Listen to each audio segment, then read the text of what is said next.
Alors, bonjour à tous. Je ne sais pas s'il y a encore des questions auxquelles Joël, tu dois répondre dans le chat ou pas. Manifestement pas. Non, c'est tout bon. Euh, ok, très bien. Donc on va continuer avec cette deuxième partie de webinaire qui va concerner en fait les différentes nouveautés des logiciels ANSYS qui concernent la simulation numérique de fluides.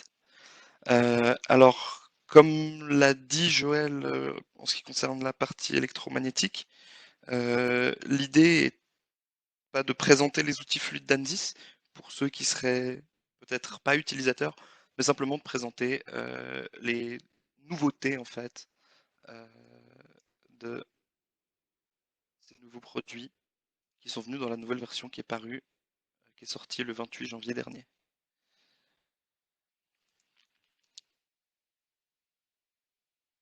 Alors, on va d'abord parler de Fluent. On poursuivra ensuite avec le solveur CFX. Et ensuite, je dirais deux, trois mots avec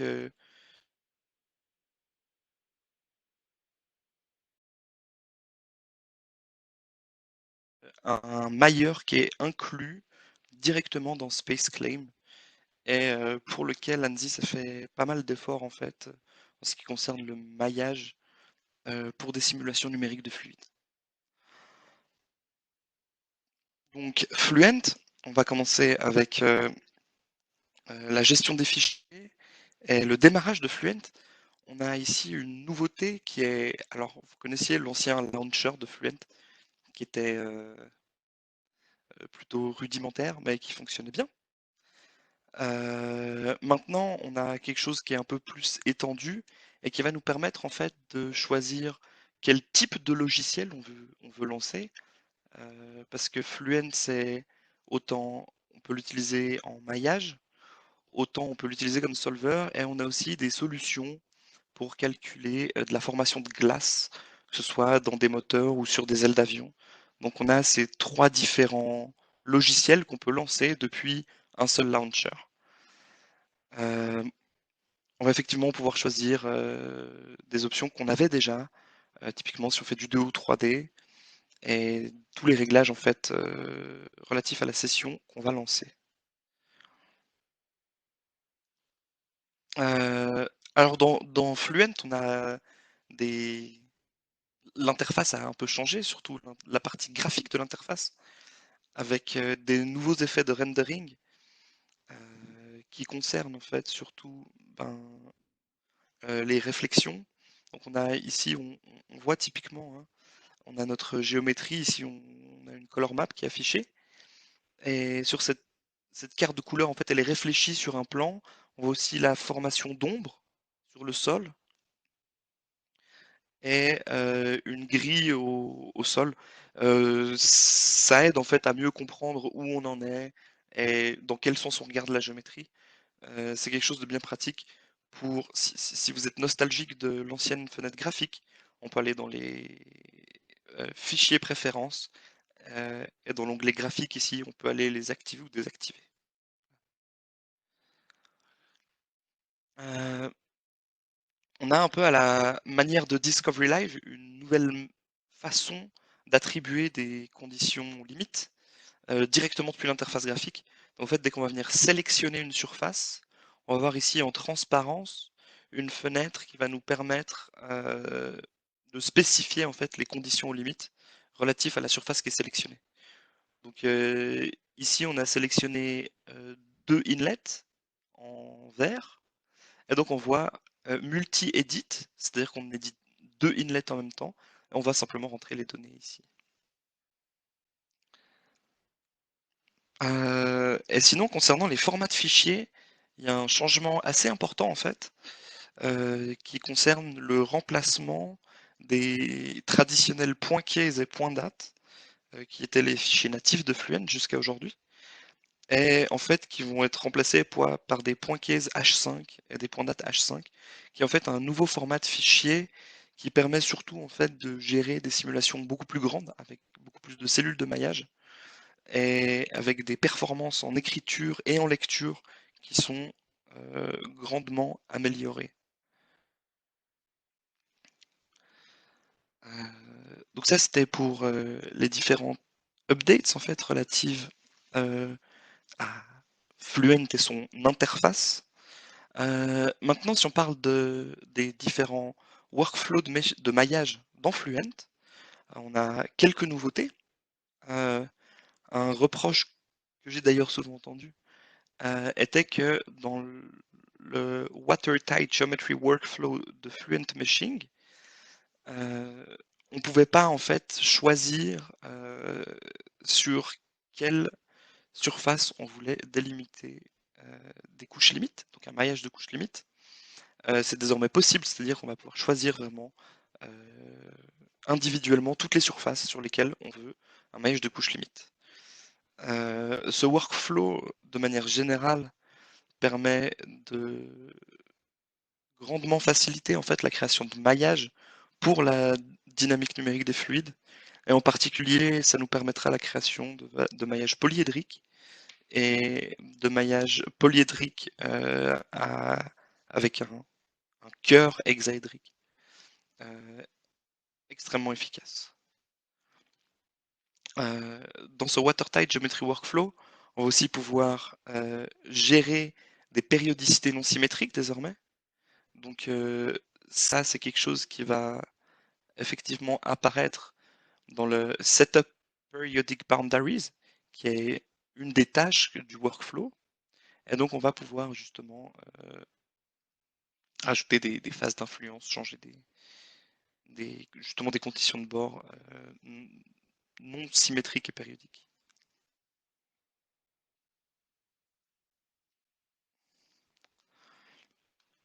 On peut aussi créer, c'est quelque chose qui a été facilité, c'était déjà possible avant, mais typiquement, imaginons qu'on doit mailler une batterie en entier, c'est ce qu'on voit ici. On va d'abord mailler une cellule, qu'on va répliquer avec simplement une périodicité linéaire. Ensuite, ça va nous faire toutes nos cellules, on va rajouter les deux bords, ça va nous donner le maillage de la batterie.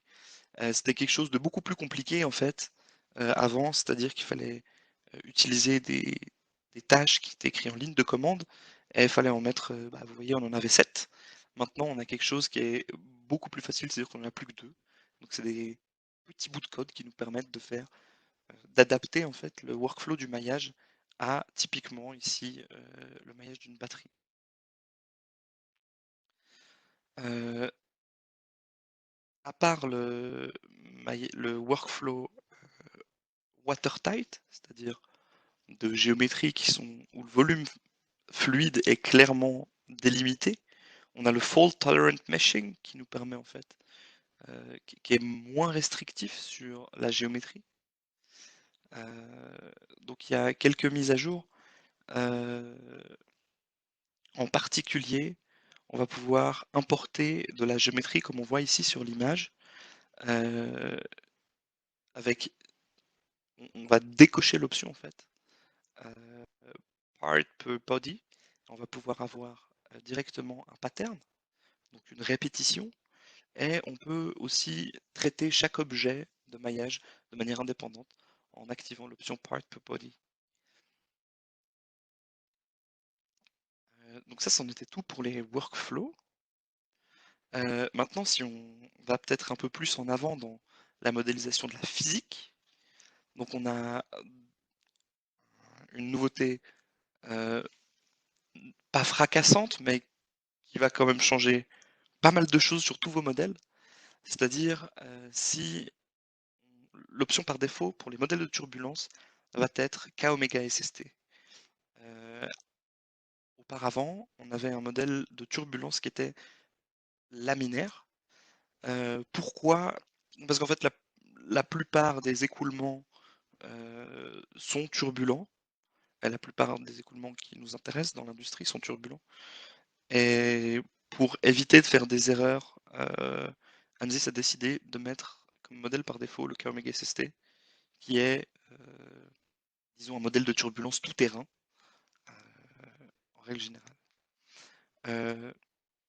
Pour les modèles de turbulence qui sont omega-based, comme on dit, donc les cas oméga, on a désormais la possibilité de rajouter les buoyancy effects, ce qui va en fait nous permettre d'inclure le transport des quantités turbulentes dues aux effets de gravité simplement dans les équations de transport des grandeurs turbulentes. Ce qui était quelque chose qui était possible à l'époque, enfin depuis longtemps d'ailleurs, pour les modèles K epsilon. Maintenant, on va parler de turbulences transitoires. Donc, pour des modèles de turbulence plus avancés que les modèles K oméga et K epsilon, le SBIS, on a envie en fait à l'entrée, à l'inlet, d'avoir un écoulement qui est turbulent.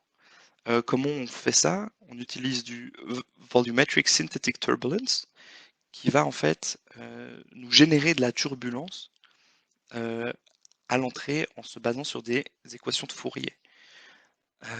Le problème est que actuellement, si on génère en fait la turbulence exclusivement sur la face d'inlet, pour toutes les simulations aéroacoustiques, on remarque que ça nous génère en fait un bruit qui n'est pas physique.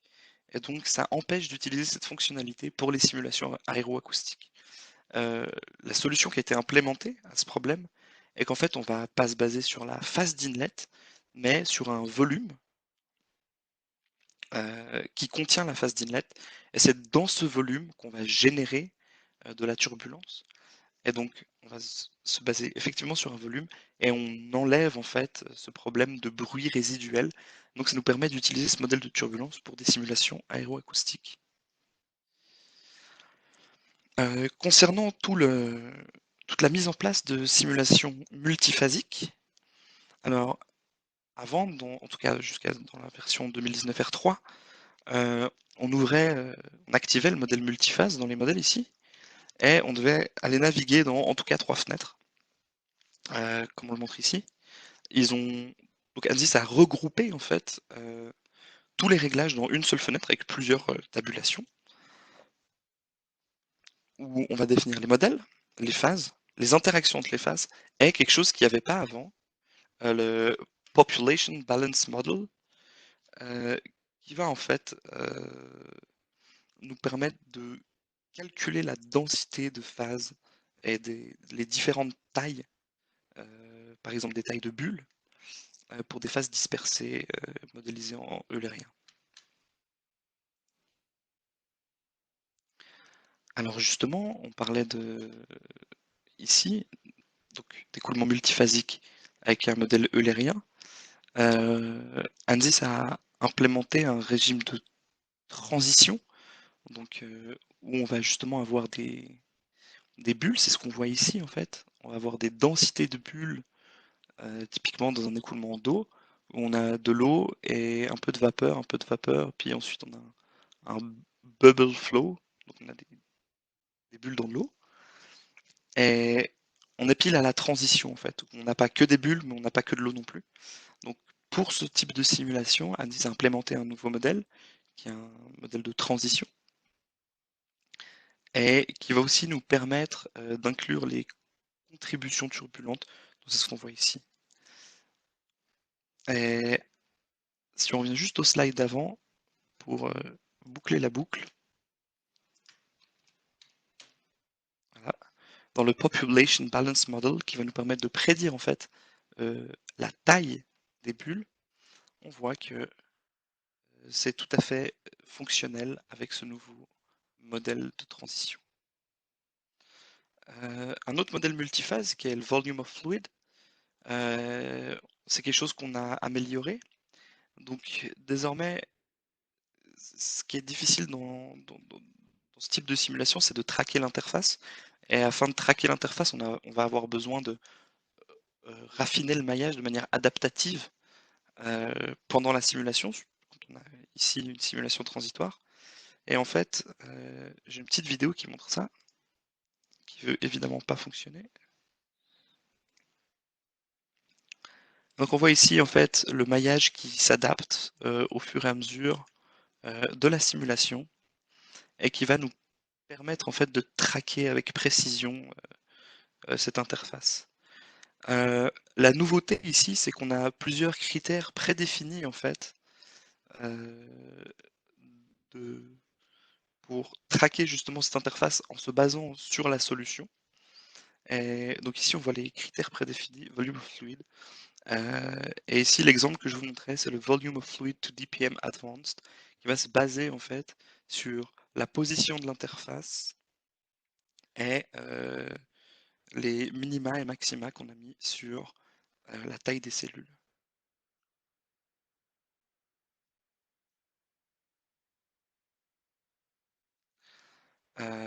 On avait une fonction qui était bêta avant, qui maintenant est passée complètement released. L'idée, c'est qu'on a des particules dans notre écoulement, on a envie de capturer en fait le mouvement de nos particules pendant la simulation et voir comment nos particules sont advectées par l'écoulement. Si on a, ça peut arriver en fait qu'on ait des cellules qui sont un peu trop grossières et qui nous donnent une trajectoire de particules qui semble pas très physique. On a la possibilité d'aller traquer à l'intérieur en fait des cellules en allant construire des sous-tétraèdres, des tétraèdres dans les tétraèdres. Donc on peut ici faire du high resolution tracking qui va nous permettre en fait de mieux traquer avec plus de précision en fait les particules quand on a des grosses cellules.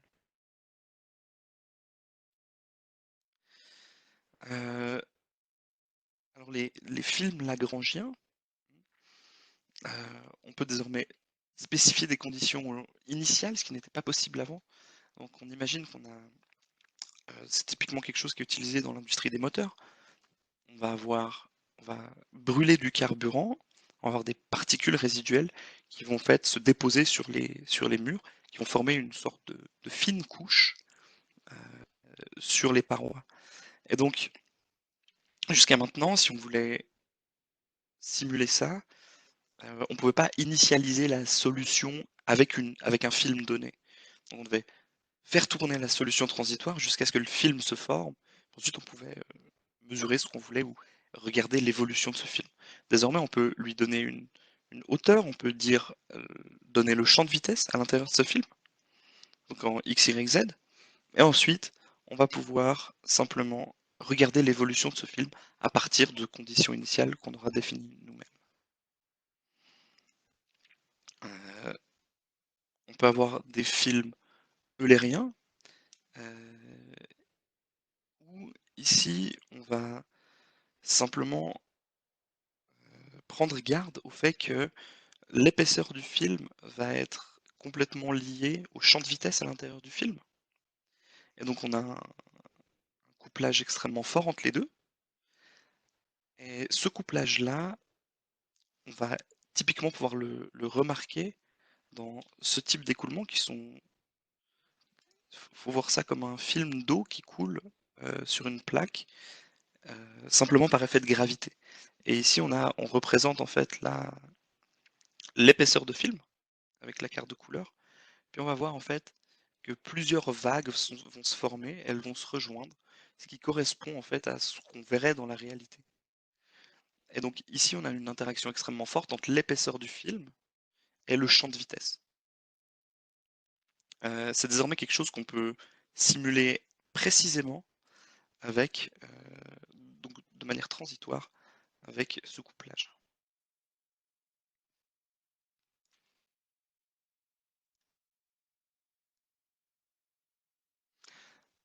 Alors, il y a un modèle de flamme dans Fluent. On peut modéliser en fait typiquement la combustion et la forme en fait que vont former les flammes.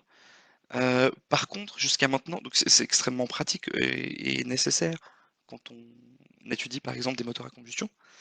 Et, et quand on s'intéresse aussi à la chimie qu'il y a derrière, on va voir que les effets thermiques en fait peuvent avoir, parfois, pas tout le temps, un effet déterminant sur la formation ou non de certaines espèces.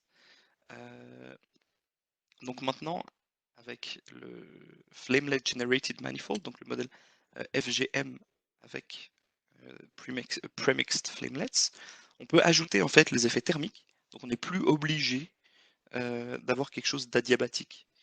Et on va voir ici, c'est ce qu'on voit typiquement entre la concentration de monoxyde de carbone pour un modèle adiabatique et pour un modèle non adiabatique est très très différente. Ces, ces simulations-là, donc de non adiabatiques, ont été benchmarkées avec des solutions finite rate chemistry, donc des solutions qui sont censées être plus précises mais plus coûteuses en calcul. On voit que ce nouveau modèle nous donne des solutions très très proches en fait de ce qu'on obtiendrait pour un coût de calcul beaucoup plus élevé. On a donc jusqu'à aujourd'hui, la Fluent permettait en fait la simulation de batterie. Et c'était principalement en fait destiné aux gens qui font de l'intégration de batterie. Donc, on avait des modèles, je dirais, macro qui représentaient le fonctionnement d'une batterie. Désormais, on a aussi la possibilité de modéliser avec précision en fait les phénomènes électrochimiques à l'intérieur d'une batterie. Et ici, ce qu'on voit et qui est représenté, c'est la concentration en lithium sur l'anode et la concentration en lithium sur la cathode, avec justement tout le transport de ions de lithium qui a lieu en fait pendant l'utilisation de la batterie, donc pendant sa décharge ou alors pendant sa charge, quand on fait fonctionner la batterie dans l'autre sens.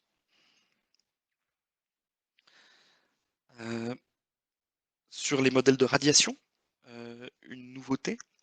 Donc on peut maintenant représenter de l'irradiation diffuse et de l'irradiation directe pour les modèles Monte-Carlo. Donc quand on utilise des méthodes Monte-Carlo pour calculer des phénomènes radiatifs. Maintenant, on a la possibilité de mettre les deux et en plus,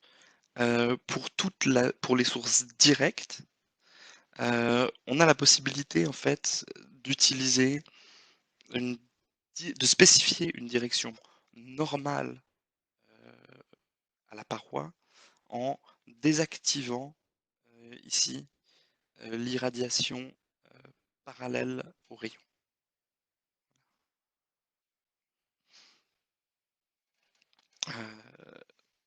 Maintenant, on parle d'aéroacoustique. Donc, on peut simuler des phénomènes acoustiques sans forcément en fait aller résoudre vraiment toute l'aéro et les variations de pression. On va simplement simuler la manière par laquelle les ondes se propagent en fait dans l'air, dans un écoulement. Et désormais, on peut utiliser en fait des surfaces fermées qui font pas partie de la géométrie et qu'on peut définir directement dans Fluent. Donc une fonctionnalité bien pratique. En ce qui concerne les turbomachines, on a ici une interface qui a été simplifiée dans Fluent pour recréer en fait des simulations de turbomachines. Alors, si on regarde, et je vais aller un peu plus vite parce que je vois l'heure qui avance. Si on regarde les améliorations du solver, on a désormais la possibilité en fait de définir plusieurs pressions de référence pour quand on a plusieurs domaines, surtout quand on a des domaines disjoints.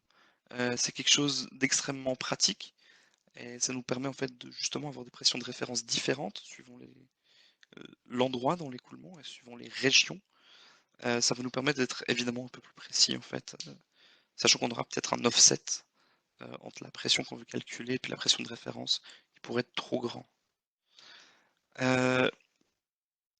Pour la définition des interfaces, on n'est plus obligé de faire les empreintes dans le maillage ou dans la géométrie. Fluent va le faire tout seul, enfin, sait le faire tout seul désormais, directement dans le solver avec cette option One-to-One Pairing.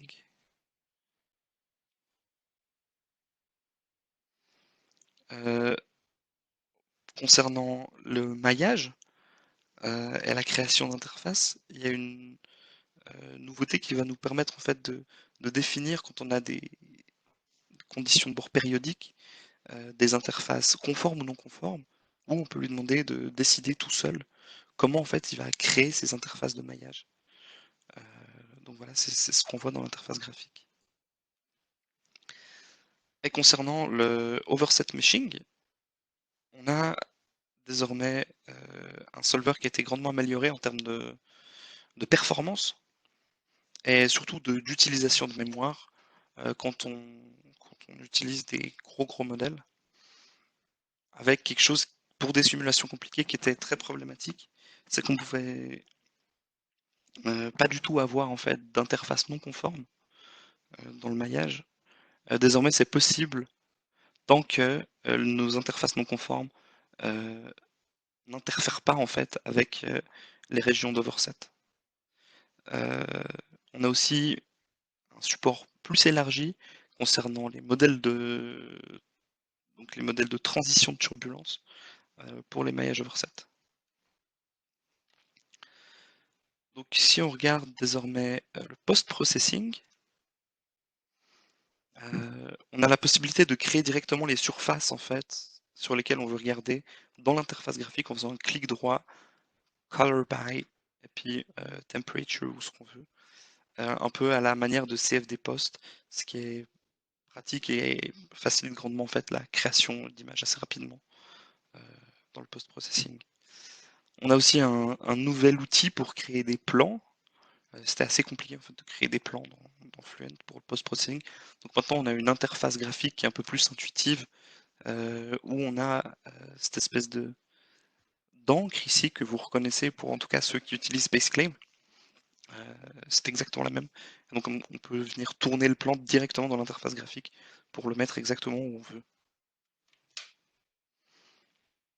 On a un nouveau type de plot très intéressant, le cumulative plot, pour des grandeurs intégrales, typiquement comme le coefficient de portance ou le coefficient de traînée.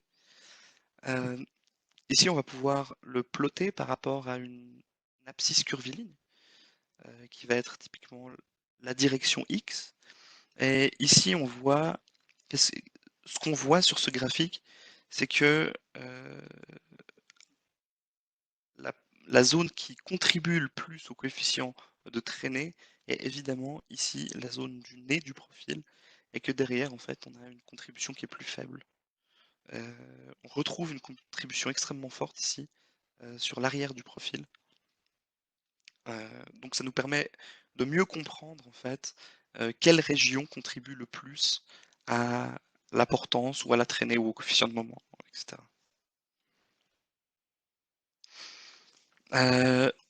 Alors on va voir maintenant 2-3 updates pour CFX et Turbo.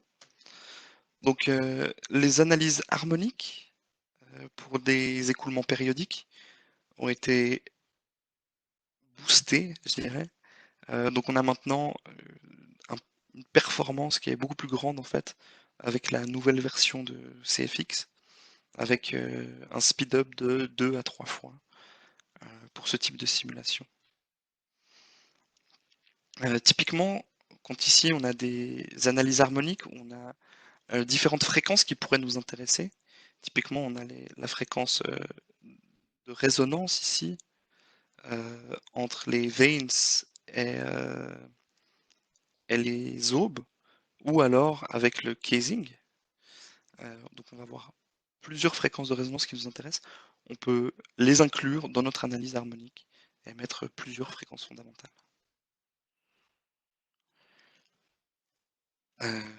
Ansys Forte, en fait, qui va nous permettre de réaliser des simulations de combustion. Donc c'est un outil dans Fluent qui nous permet de faire ça, en particulier pour des moteurs. Donc je vais pas vous... Enfin, vous aurez le PDF de cet update et le webinaire en vidéo. Je ne vais pas toutes vous les lire, Mais donc voilà pour les mises à jour de Forte. Polyflow, qui est un outil en fait intégré dans ANSYS, qui va nous permettre des écoulements viscoélastiques, en particulier en fait pour calculer par exemple des écoulements d'injection plastique. Donc on a des polymères qu'on va injecter. On sait que ces polymères-là vont avoir des propriétés viscoélastiques. Et donc du coup, on a aussi un solver pour ce type de problème particulier. Et finalement, FenSap Ice qui va nous permettre en fait de calculer des phénomènes de glaciation, de formation de glace en fait sur des profils. Donc on voit ici, c'est ce que je vous montrais au début, on a le nouveau launcher de Fluent qui nous permet de lancer ça de manière plus aisée.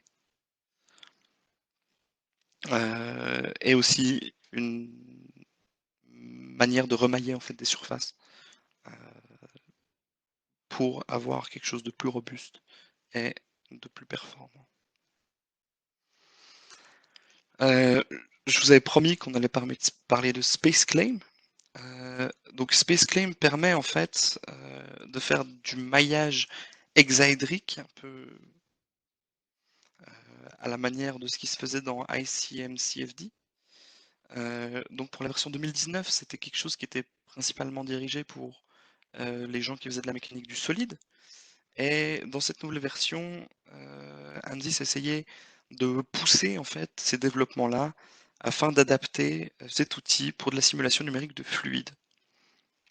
Donc l'idée de cet outil, ça va être vraiment de générer des maillages principalement hexaédriques pour de la simulation numérique de fluide. C'est quelque chose d'essentiel dans certains cas d'application. Donc on voit ici, hein, c'est du maillage d'extrêmement haute qualité. C'est vraiment pour aller regarder des détails extrêmement précis. En ce qui concerne les utilisateurs CFD, c'est quelque chose qu'on pourrait recommander pour des cas 2D ou des cas 3D pas trop compliqués. C'est-à-dire avec des surfaces qui sont très bien définies, comme on voit ici sur la droite. Juste, qu'est-ce qu'on a et comment on fait pour ne fût-ce qu'aller tester? Vous pouvez aller dans les options de Space Claim. Dans la customisation Ribbon Tabs, vous pouvez activer l'onglet Mesh et vous allez voir ici un onglet Mesh apparaître. Pour tous ceux qui ont Space Claim, je vous invite à aller essayer. Et après, en fait, on va pouvoir transférer ce maillage directement à Fluent ou à Workbench pour peut-être finir tous les corps qui n'avaient pas été maillés directement dans Space Claim.